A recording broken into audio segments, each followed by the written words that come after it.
சென்னை திருவான்மியூரில் நடைபெற்ற திருமண விழாவில் திமுக தலைவர் மு.க.ஸ்டாலின் தமிழ்நாட்டில் ஏற்பட்டுள்ள அரசியல் மாற்றம் ஏமாற்றமாக மாறியுள்ளதாக விமர்சித்துள்ளார். திராவிட இயக்கத்தின் பங்களிப்பால் தமிழகத்தில் கல்வி வளர்ச்சி ஏற்பட்டதாக குறிப்பிட்ட அவர், இதற்கான வரலாற்றை இன்றைய இளைஞர்கள் தெரிந்து கொள்ள வேண்டும் என்றார்.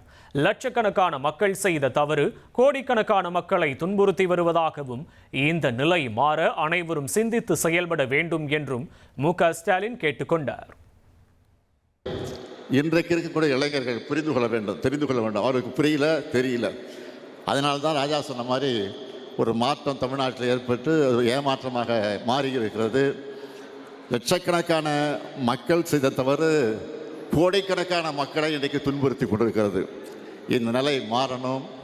எனவே இந்த நிலை மாறுவதற்கு இந்த மனவிழாவில் கலந்து கொண்டிருக்கக்கூடிய நீங்கள் வரக்கூடிய காலகட்டங்களில் சிறப்பான வகையில் சிந்தித்து பார்த்து செயல்பட வேண்டும் என்று உங்கள் அன்போடு கேட்டுக்கொண்டு, இனி செல்லும் இடமெல்லாம் செய்தி. தந்தி டிவியின் வாட்ஸ்அப் சேனலை ஃபாலோ பண்ணினா செல்லருக்கும் இடமெல்லாம் செய்தி. இதோ QR கோட் இப்பவே ஸ்கேன் பண்ணுங்க, ஃபாலோ பண்ணுங்க.